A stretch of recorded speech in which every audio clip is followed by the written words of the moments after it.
Assalomu alaykum, hurmatli kursimiz qatnashchilari, ustozlar, yaxshimisizlar?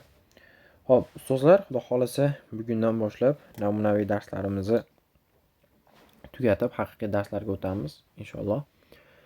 Demak, bundan oldin biz ko'proq namunaviy darslar ko'rib chiqqan edik. Ana endi sizlar bilan birinchi moduldan boshlab, ya'ni vektorlar mavzusidan boshlab ko'rishni boshlaymiz.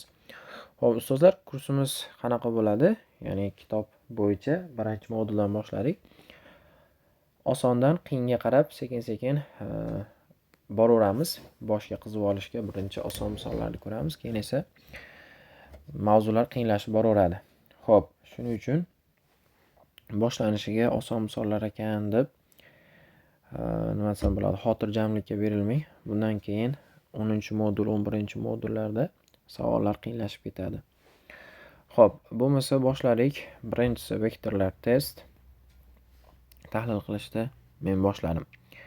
Birinchisi, rasmda berilgan vektorlar uchun qaysi javob o'rinlanyapti? Xo'p, vektorlarni bilasiz. Ham son qiymati, ham yo'nalishga ega bo'lgan kattaliklar vektorlar deyiladi. Fizikada juda muhim, shuning uchun birinchi vektorlardan boshlaymiz ekan. Xo'p, qarab turibsizki, k bilan endi parallel ko'chiradigan bo'lsa, mana bu yerga go'yoki k bilan bir xil bo'ladi. Shuning uchun k bilan n bizda o'zaro teng vektorlar. Demak, k bilan n da tengligi to'g'ri. K bilan m modul jihatdan teng, yo'nalish qarama-qarshi. Bu xato.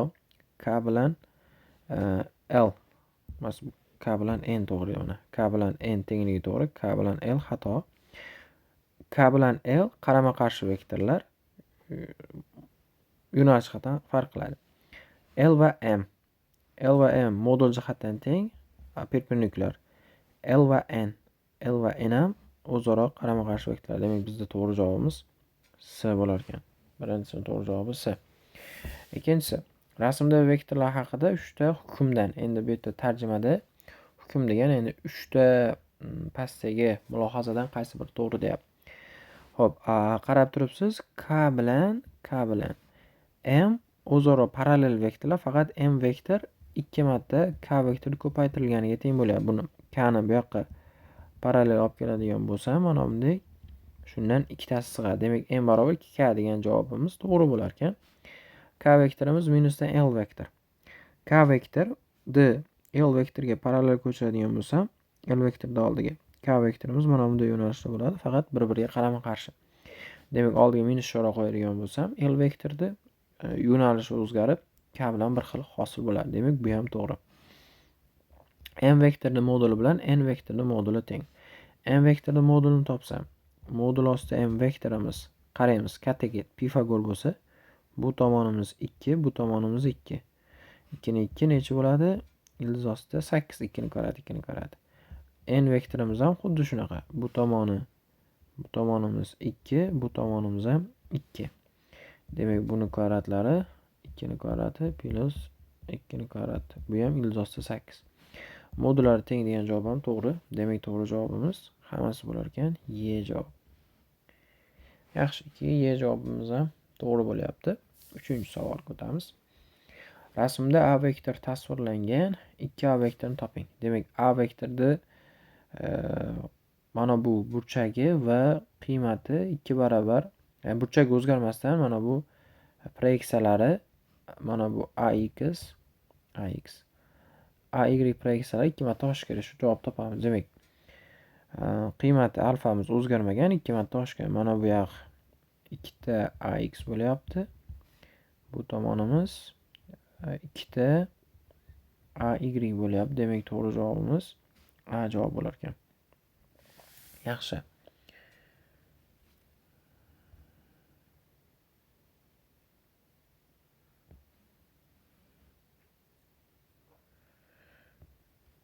Endi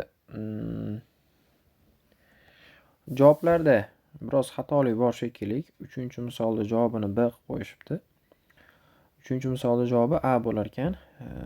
Ko'rsangiz 3 ta javobini menimcha B qilib ketishgan. 3-savolning javobi shu yerda A bo'lish kerak.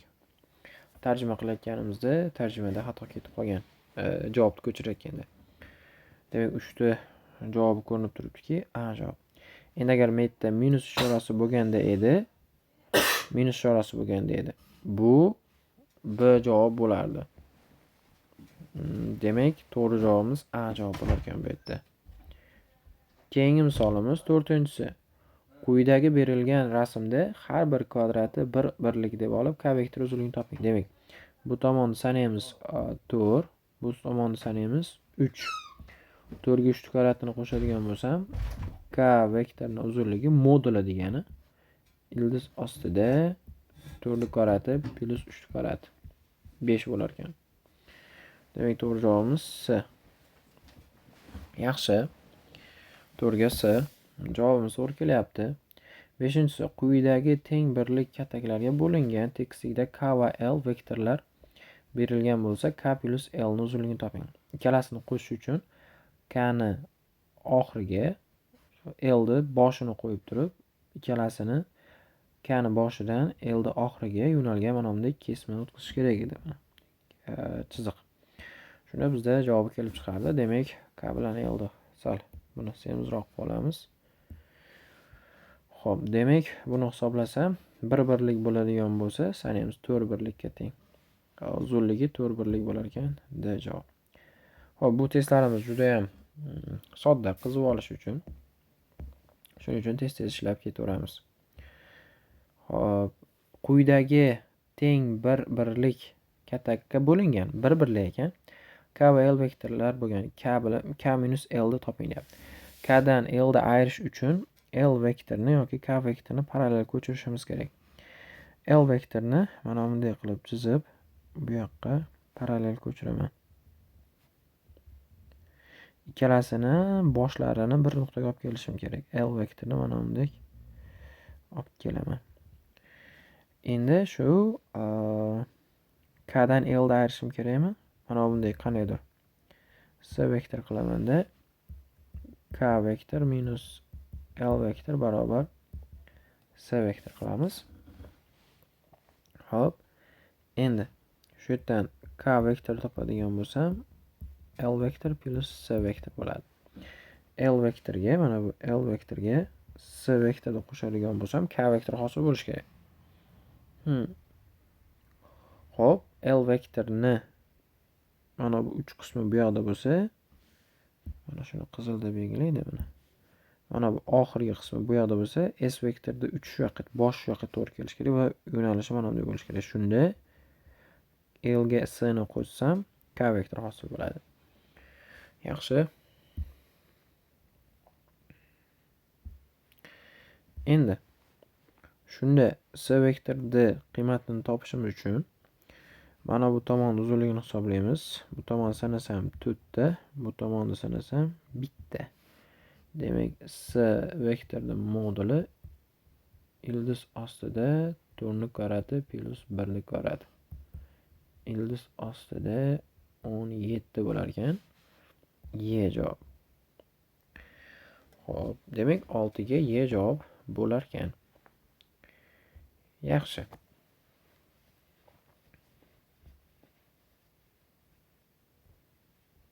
Keyingi misolimiz. Ayni tekislikda hosil qilingan shakllarda vektorlarning natijalari qaysilarida natija birlashma 0 ga teng?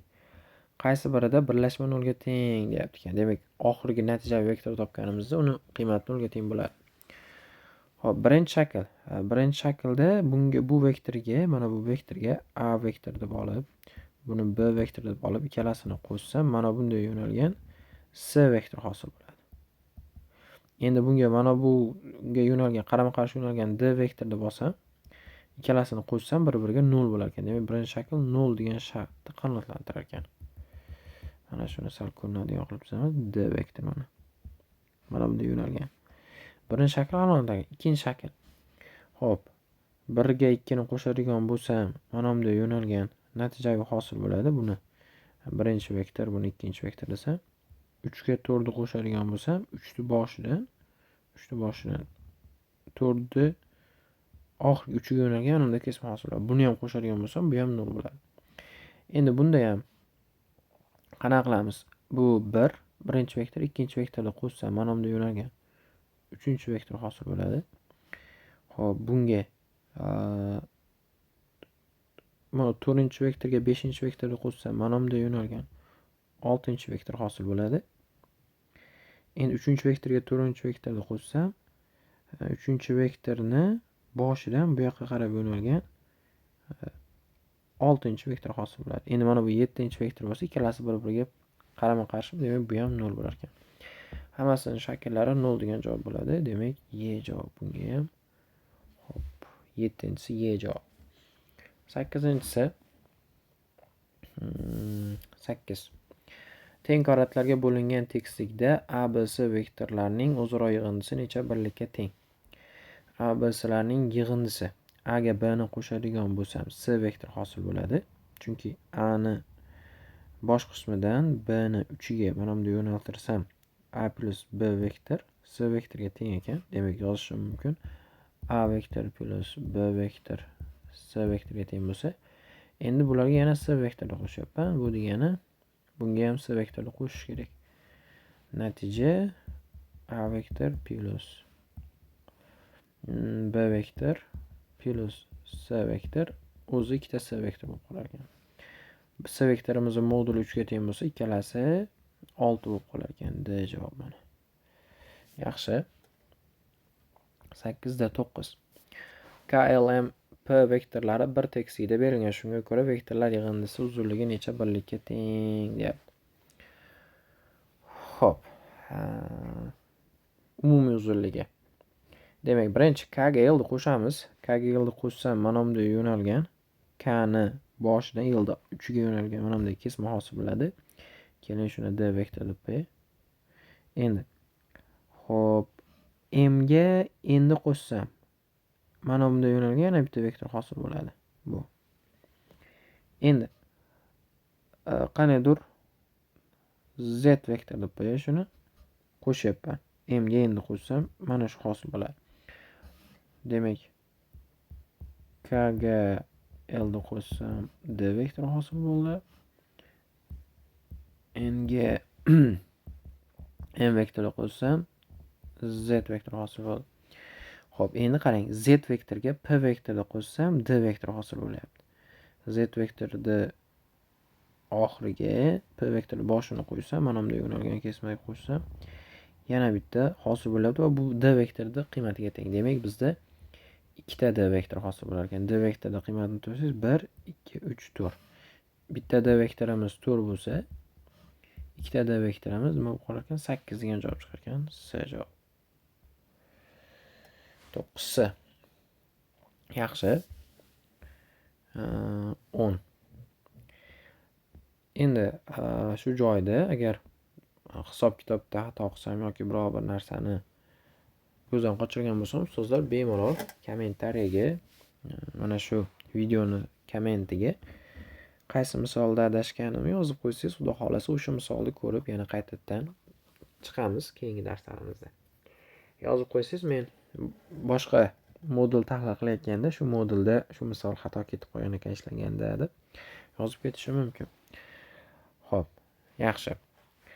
Alaviddinov Diyorbek bu kitobning muallifi, ya'ni kitob tarjima qilgan odam, tarjimon, shuning uchun ismi turibdi. Mening ismim Azimjonov Saidbek. Shuncha adashtirib olmanglar, bu inson kitobni tarjima qilgan inson. 10. Shakldagi vektorlarning yig'indisi quyidagilardan qaysi biriga teng? Xuddi shunaqa qilamiz. D ga vektorni qo'shsam, hammasining yig'indisi qo'shib chiqyapman. Demak, bizdan so'rayotgan narsa A vektor, B vektor, C vektor plus D vektor. Birinchi A ga D ga ni qo'shaman. Mana bunday yo'nalgan vektor hosil bo'ladi. To'g'rimi? Qandaydir K vektor deb qo'ysam. Endi B ga K ga B ni qo'shaman.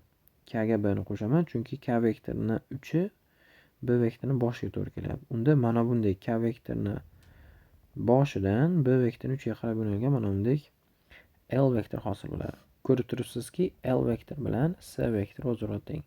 Endi ularga yana C vektorni qo'shsam, A ga D ni qo'shsam K vektor hosil bo'ldi. K ga B ni qo'shsam, bu mana shu bo'lib turib S vektori hosil bo'ldi. Endi bunga qo'shadigan bo'lsam yana S vektorda ikkita S vektor hosil bo'lib qolar ekan. Demak, to'g'ri javobimiz ikkita S vektor. Aynan bu savol adashmasam millisetkada ham tushgan. Bir o'q bilan ikkita quyonni ursangiz bo'ladi shuna qilib. 11-si shakldagi vektorlar bilan bog'liq hukmlardan, ya'ni hukm degani pastdagi fikrlardan qaysi biri to'g'ri deyapti. Xo'p, ketdik. X ga y ni qo'shsam z vektor hosil bo'lar ekan. X ga y ni qo'shsam z vektor hosil bo'ladi. Xo'p, x dan y ga qarab yo'nalgan mana bunday vektor hosil bo'ladi. Z vektor bunga qarama-qarshi. Demak, mana bu yerda minus bo'lgandagina to'g'ri bo'ladi. Bu xato. X ga y ga t ni 10 ni qo'shsam p vektor hosil bo'lar ekan. X ga y ni qo'shsam mana bunday L vektor hosil bo'ldi. L ga t ni qo'shsam mana bunday yo'nalgan bitta vektor hosil bo'ladi. Qandaydir k vektor deylik. Endi k ga uni qo'shsam mana bunday yo'nalgan p vektor hosil bo'ladi. Yana bitta. Demak, ikkita p vektor bo'lib qolar ekan. P ga p ni qo'shsam ikkita p vektor hosil bo'lyapti. Xo'p, endi p vektor qo'shilmagan, o'zini bo'lgani uchun p vektor to'g'ri. T ga u vektorni qo'shaman. Xo'p, endi t ga uni qo'shishim kerak. Mana buni o'chirib olamizda. T ga uni qo'shaman. T ga uni qo'shsam mana bunday vektor hosil bo'lyapti.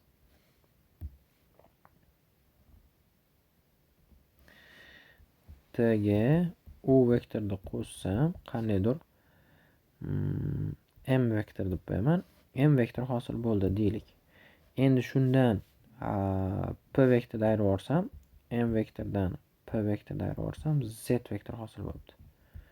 Bu degani p vektorga z vektorni qo'shsam m vektor hosil bo'lishi kerak degan. Ayirishda biroz qiynalsangiz, qo'shishga keltirib oling. Eng oson usuli shu. Ya'ni siz ishlayotgan misolingizni qo'shishga keltirib olishingiz eng oson usuli. P ga z qo'shsam m vektor hosil bo'lar ekan. Shuni ko'ramiz. P ga z qo'shsam, z ga p ni qo'shsam mana bunday yo'nalgan vektor hosil bo'ladi va bu to'g'ri. Yo'nalishlari mos tushar ekan. Demak, 2 va 3 degan javob bizda D javob bo'lar ekan. 11 ga D. Yaxshi. Xo'p, 11-savolimizning javobi D bo'lar ekan. Keyingi misolimiz 12. Ushbu tekstlikda berilgan shakldagi vektorlarning yig'indisi quyidagilardan qaysi biriga teng? Endi biroz murakkablashyapti, birozgina. Hammasini yig'indisini qo'shib chiqishimiz kerak ekan. Demak, ketdik. A ga B ni qo'shaman. Mana bunday vektor hosil bo'ladi. Bunday yo'nalgan. Hop, bu vektorga S ni qo'shsam, mana bunday yo'nalgan bitta vektor hosil bo'ladi. Endi bu vektor bilan D vektor o'zaro qarama-qarshi yo'nalgan. Mana bunday yo'nalishda D vektor yo'nalishi bu yoqda. Ikkalasini bir-biriga qo'shsam, D vektorga S vektor, A vektor, B vektorni qo'shadigan bo'lsam 0 bo'lib qoladi. Nimaga? Chunki A vektor bunday yo'nalgan, unga B vektorni qo'shdim. S vektorni mana bunday qo'shsam, bunday yo'nalgan qandaydir L vektor hosil bo'ladi. Va bu vektorimiz D vektoriga qarama-qarshi. Yaxshi. Bundan xulosa qiladigan bo'lsak, bu vektorlar yig'indisi 0 bo'lib qolyapti. Endi keyingisi. Xo'p, mana bu Y, B, F. Y ga qo'shsam F ni mana bunday yo'nalgan, F ni 3 ga yo'nalgan vektor hosil bo'ladi yig'indisida va bu B ga qarama-qarshi. Endi B ga qarama-qarshi bo'lsa, B ketgandi bizda. B ga qarama-qarshi bo'lsa, bu minus B vektor hosil bo'lyapti. Demak, bizda minus B degan javob chiqar ekan. S javob. Shu yerda ahamiyatli bo'ling. Mana bunday qoldi bizda. Y vektor qoldi bitta. Bunday va mana bunday yo'nalgan F vektor qoldi. Bular yig'indisi Y ni 3dan, Y ni boshidan F ni 3 ga yo'nalgan mana bunday kesma yuboramiz. Yo'nalishga ega bo'lgan. Va to'g'ri javobimiz C. Hop, 12-javobi C ekan, to'g'ri. 13. Quyidagi tekstlikka berilgan shakldagi vektorlarning yig'indisi R vektoriga teng. Shunga ko'ra R vektori uzunligini toping. R vektorini topishimiz kerak. L ga mni qo'shsam, mana bunda yo'nalgan bitta vektor hosil bo'ldi, to'g'rimi? Endi hop, n ga p ni qo'shsam, mana bunda yo'nalgan bitta vektor hosil bo'ladi. Mana buni yozaman x vektor deb, mana buni yozaman y vektor deb. Endi qarang. K vektoriga x vektorni qo'shsam yozyapman. K vektorni ga x vektorni qo'shsam, o'zi misolga qarasangiz ko'rinadi. K ni uchiga, K ni oxiriga x ni bosh qismi to'g'ri kelyapti. Qo'shsam bizda qanaqa vektor hosil bo'ladi? Y vektoriga yo'nalgan vektor hosil bo'ladi. Demak, y vektor yana bitta y vektor bor bizda. Chunki n ga p ni qo'shsam ham y ku. N ga p ni qo'shsam ham y. Hammasini yig'indisi qo'shib oladigan bo'lsam, ikkalasini qo'shsam kelib chiqadi bizda ikkita y vektor. Buni hisoblasam, bu tomonimiz necha? 4, bu tomonimiz 3. 4 bilan 3 bo'lsa, bitta y-imizning moduli, y moduli 3 kvadrat 4 kvadrat 5 bo'lib qoladi. Ikkita y bo'lsa 10 bo'lib qolar ekan. Y javob. 13 javobi Y chiqdi mana. Keyingisi 14. Quyidagi tekstlikda berilgan shakldagi vektorlarning yig'indisi R ga teng. Shunga ko'ra R vektori uzunligini toping. Xuddi shunaqa. M ga M vektorni qo'shsam, M vektorni boshidan N vektorni 3gacha mana bunda yo'nalgan kesma hosil bo'ladi.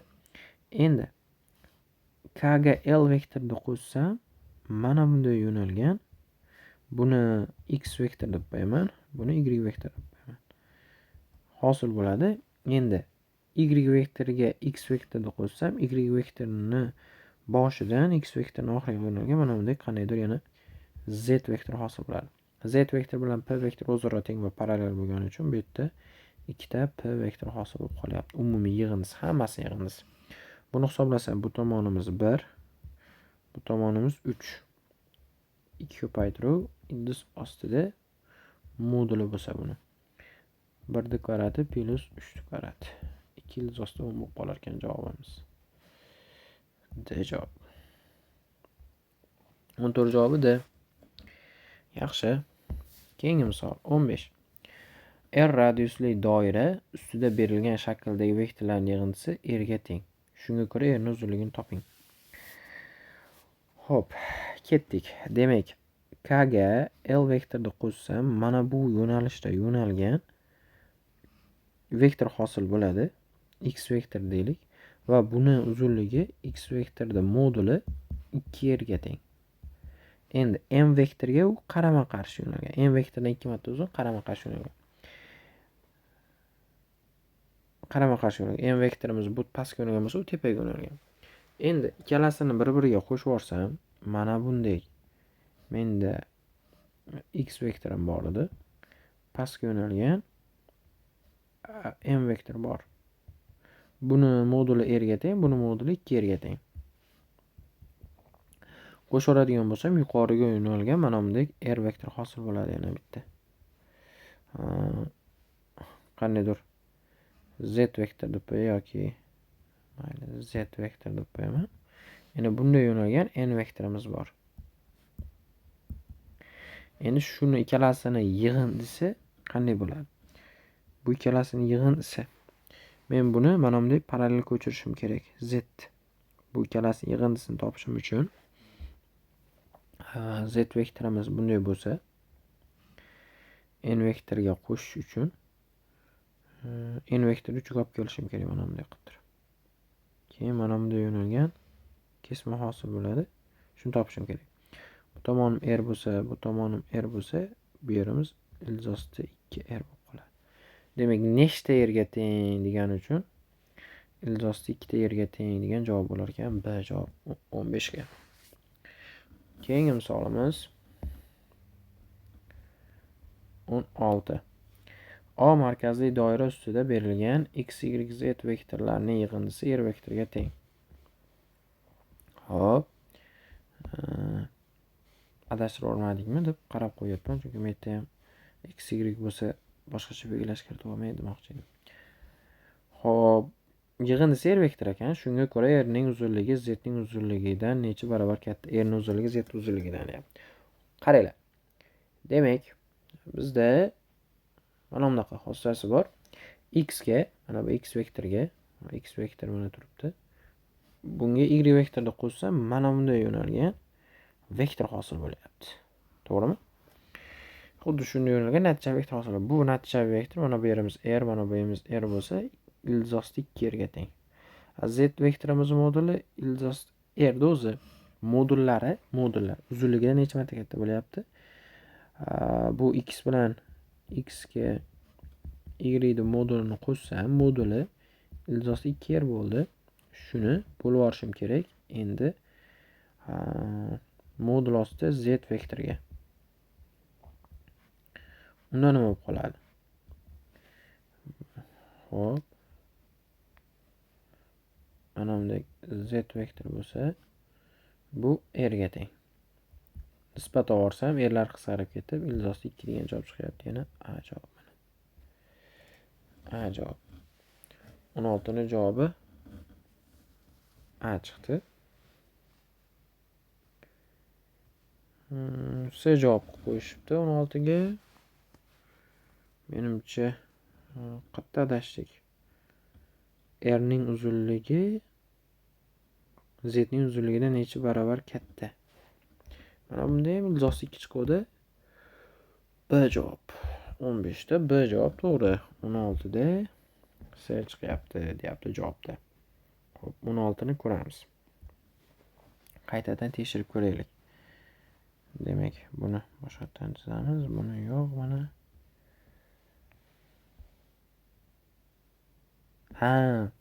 Hammasini yig'indisi debdi.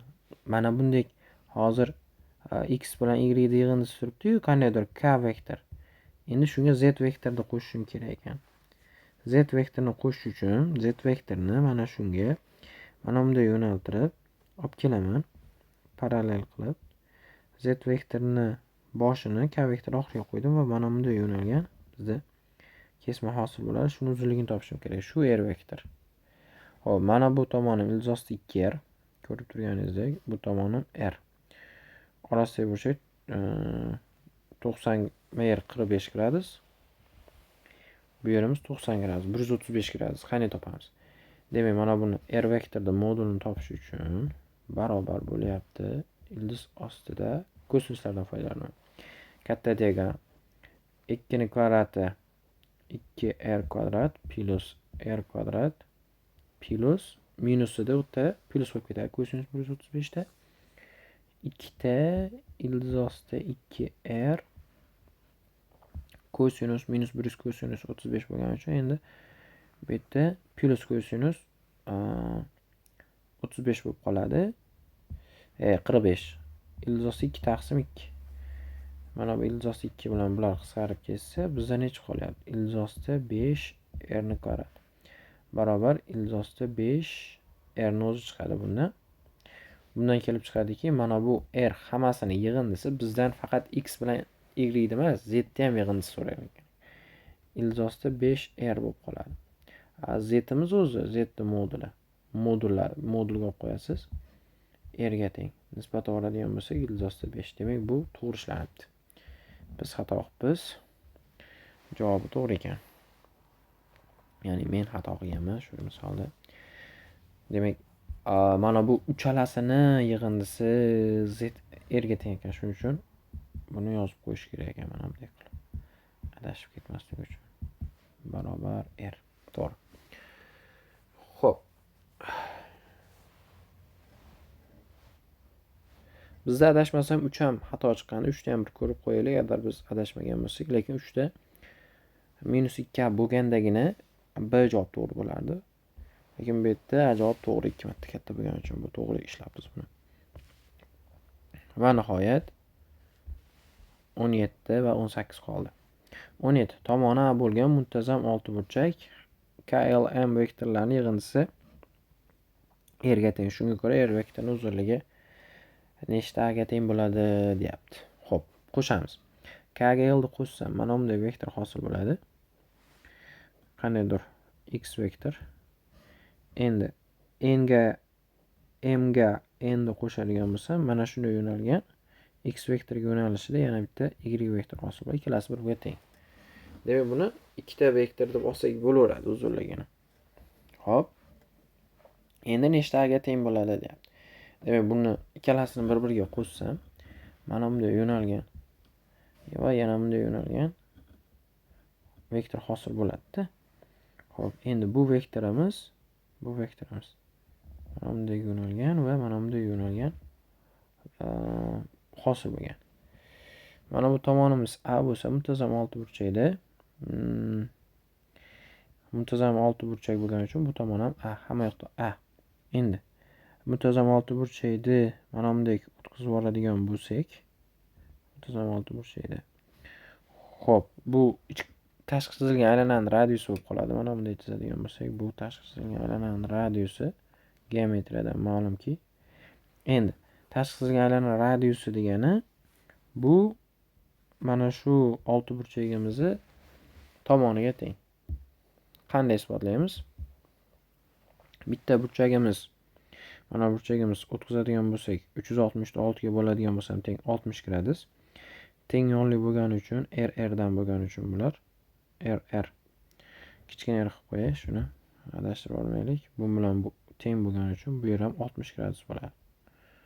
60 gradus bo'lgandan keyin r uchala tomoni teng bo'lishi kerak, sababi uchala burchaga teng. Bu tomoni ham r bo'lib, tashqi chizilgan aylana radiusi muntazam oltiburchak tomoniga teng bo'lib qolar ekan.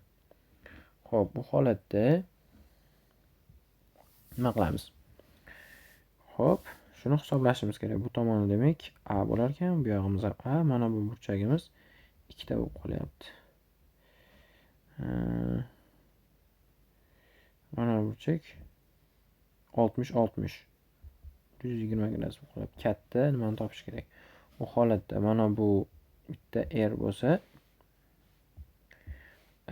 r taqsim 2 bo'lsa, chunki umumiysi r ku, bu ham r taqsim 2. Umumiysini qo'shib yuborsam r bo'lib qoladi. Demak, modul ostida r taqsim 2 teng bo'lib qolar ekan, ildiz ostida kosinusdan tegramiz. A kvadrat plus A kvadrat minus 2A kvadrat kosinus 120. Kosinus 120 da minus 1 taqsim 2. Shuning uchun mana bu plus bo'lib ketib, buni 60 qilib yozib olsam bo'laveradi.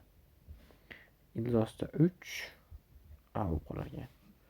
Demak, to'g'ri javobimiz yo'q, to'xtang.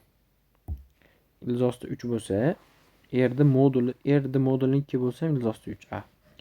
Shunda r'ni o'zini topsam 2 ko'paytirib olaman. 2 ildiz ostida 3 A degan javob bizda javob bo'lar ekan. 17 ga Oxirgi misolimiz qoldi 18. Undan keyin mana bu vektorlarda ikkinchi testi boshlangan ekan. Bu biroz murakkabroq endi. 18. Tomoni A bo'lgan kub ustida KLM vektorlarining yig'indisi r ga teng bo'lsa, shunga ko'ra r ning uzunligi nechta ga teng bo'ladi?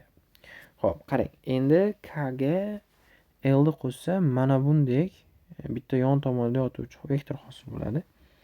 Endi bu vektorga qanaydir KLM n vektor desam, endi bu vektorga n vektorni qo'shsam, mana bunday yo'nalgan, ichkari tomondan yo'nalgan vektor hosil bo'ladi. Bu katta diagonalga teng bo'lib qoladi. Tushunyapsizmi? Mana bunday chizmani chizadigan bo'lsam, k vektor, l vektor, mana bunday n vektor bo'lsa, endi bu mana bunday yo'nalgan diagonal vektor bo'lib qoladi. Diagonal vektor qanday hisoblaymiz endi buni? Diagonal vektor degani, xo'p, birinchi mana bu vektorni hisoblasam, L bilan K bilan L uzunligi A, n vektorda moduli A ildiz ostida 2 yoki ildiz ostida 2A desam bo'ladi. Endi bu bilan mana bu ikkalasi perpendikulyarda o'zaro. Bunday qaraydigan bo'lsangiz, n vektor bunday ketgan bo'lsa, n vektorimiz bunday ketgan bo'lsa, mana bu katta vektorimiz, mana bu ikkalasi o'zaro perpendikulyar bir-biriga. Xo'p, unda nima bo'lib qoladi? Ildiz ostida a kvadrat plus a kvadrat plus a kvadrat. Ildiz ostida 3a degan javob chiqar ekan. A javob. 18 ga javob chiqar ekan. Xo'p, hurmatli ustozlar, shu joyda birinchi modul testimizni video darsini yakunlaymiz. Kimdadir savollar bo'lsa yoki tushunmagan masalalar bo'lsa, hafta oxirida so'rasangiz bo'ladi. E'tiborlar uchun rahmat. Sog' bo'linglar.